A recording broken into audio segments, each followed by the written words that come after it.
गरीबी से बुरा हाल, धर्म पत्नी के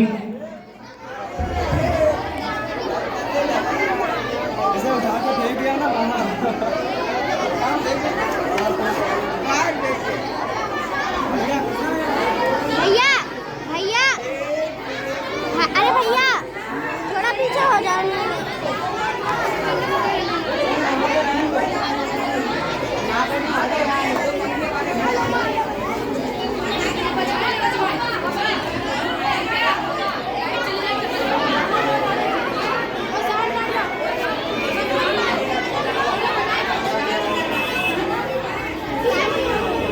गरीबी से बुरा हाल, धर्म पत्नी के बार बार कहने पर सुदामा ना चाहते हुए अपने बचपन के मित्र कृष्ण से मिलने चला।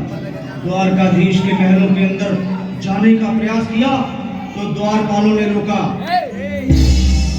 अरे ब्राह्मण, किधर को जा रहे हो? जानते भी हो यह मार्ग किधर जा रहा है? यह मार्ग द्वारकाधीश श्री कृष्ण के महलों को जाता है। हे विप्र, तुम यहाँ कहाँ भटक रहे हो? ए भाई, जानता हूँ, ये मार्ग श्री कृष्ण के महलों को जाता है। मैं उनसे मिलने आया हूँ भाई। यह भी तुम रही? द्वारकाधीश से मिलने का यह कौन सा समय है? महाराज अभी दरबार में नहीं है। अरे पंडित जी, श्री कृष्ण अपने महल के शयन कक्ष में आराम कर रहे हैं।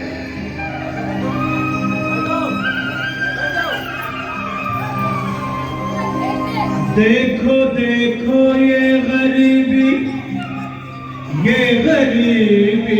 का हाल, कृष्ण के दर पे विश्वास लेके आया हूँ। मेरे बचपन का यार है मेरा श्याम, हमारे महल के करीब आ गया है, तुम्हारे महल के करीब आ गया है। अरे द्वारपालो, कन्हैया से कह दो कि दर पे सुदामा करीब आ गया है, दर पे सुदामा करीब आ गया है। भाई द्वारपाल, तुम मुझ पर दया करो भाई। बस तुम जाकर कन्हैया को ये बता दो कि उनका बाल सखा सुदामा मिलने आया। मेरे इस फटे हाल पर मत जाओ भाई। तुम बस जाकर मेरा संदेश उस कृष्ण को दे दो, उस कृष्ण को दे दो। क्या हंसी ठट्टा करने को हमें मिले हैं? तुम ठहरे दीन निर्धन फटेहाल ब्राह्मण, तुम्हारे अंग अंग से गरीबी बदहाली झलक रही है। और कहा महाराज श्री कृष्ण, क्षमा करना पंडित जी, हमें अपने प्राणों से हाथ नहीं धोने जो तुम्हारा यह संदेश द्वारकाधीश तक पहुंचाए।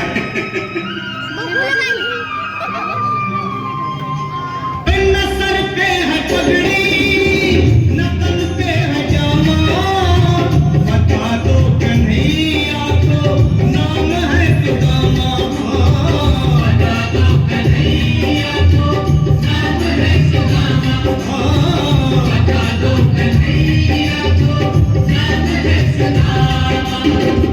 न सर पे है पगड़ी, न तन पे है जामा, बता दो कन्हैया को नाम है सुदामा। हो न सर पे है पगड़ी, न तन पे है जामा, बता दो कन्हैया को नाम है सुदामा। हो बता दो कन्हैया को नाम है सुदामा। एक बार मोहन से जा करके कह दो, तुम एक बार मोहन से जा करके कह दो कि मिलने सखावत नसीब आ गया है, कि मिलने सखावत नसीब आ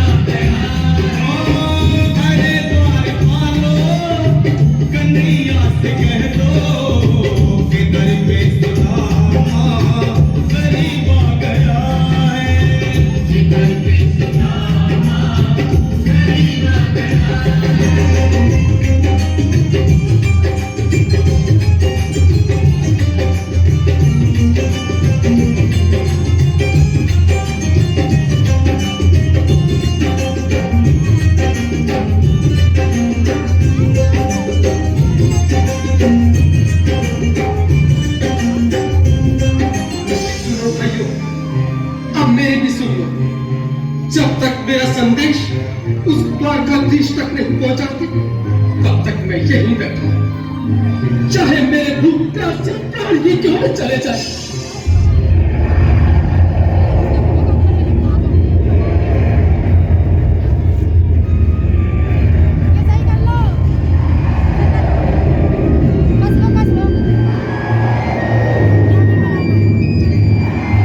ये साथी, ये ब्राह्मण तो बहुत लकी है। हाँ भैया, सुबह से शाम होने को है। अरे भैया, सही कहते हो। अगर ब्राह्मण हत्या का पाप लग गया तो पीढ़ियां नरक भोगेंगी। अगर महाराज का मृत्यु हुआ तो मृत्यु दंड का भय है। अपनी आने वाली पीढ़ियों को नरक में डालने से तो ये संदेश पहुंचाना ही ज्यादा अच्छा है। क्यों ना महाराज का संदेश पहुंचा दें? ऐसे करो, तुम जाओ क्या? तुम जाओ भैया, तुम दोनों में बड़े ठहरे। मेरी बात को समझो, तुम ही जाओ। देखो भाई, मैं ठहरा बाल बच्चेदार परिवार वाला, मेरे बूढ़े माँ बाप थे, तुम ठहरे कुंवारे अकेले। अच्छा, मैं ही जाता हूँ। आपके नाटक के बच्चे तैयार हो गए? हाँ, इसके बाद आप तैयार हो? आज भी लीलाधारी के चेहरे पर मुस्कान है। लगता है जरूर कोई नई लीला रचने वाले हैं। द्वारकाधीश की जय हो। कहो द्वारपाल, इस समय कैसे आना हुआ? महाराज, क्षमा चाहता हूँ, पर कारण ही कुछ ऐसा है। द्वार पर एक ब्राह्मण स्वयं को रुक क्यों गए? आगे बोलो। द्वार पर एक गरीब ब्राह्मण स्वयं को आपका मित्र बताता है, आपसे मिलना चाहता है। अपना नाम सुदामा बताता है। सुदामा? क्या कहा? सुदामा? मेरा बाल सका सुदामा? मेरी बचपन का मित्र सुदामा? सुदामा, मेरा मित्र सुदामा? सुदामा? वस्त्र संभाले, चरण पादुका को पहने। स्वामी, स्वामी, स्वामी, स्वामी। सुनते ही दौड़े चले आए।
मेरी बात सखा, शर्माना कैसा? चले आओ। रुक्मणी, रुक्मणी, मेरे मित्र के स्वागत की तैयारी करो। घबराओ मत, सुदामा सिंहासन पर बैठो। नहीं, नहीं, मैं आपके सिंहासन पर कभी नहीं महाराज। ये बात मुझसे ना होगा। ये द्वारकाधीश मैं निर्धन बदनसीब बदकामा तुझका हूँ। आपके चरणों में बैठ सकूं तो मेरा सौभाग्य होगा। दीनानाथ, दीनानाथ। जबरदस्ती बेटा खुद को करने मुझे पड़ेगा। महाराज कहकर प्रताड़ित न करो। मैं संसार के लिए द्वारकाधीश हूँ और तुम्हारे लिए सिर्फ तुम्हारा बाल सखा हूँ। मुझे बचपन की तरह कृष्ण, कन्हैया या मोहन कहकर पुकारो। महाराज पीछे से।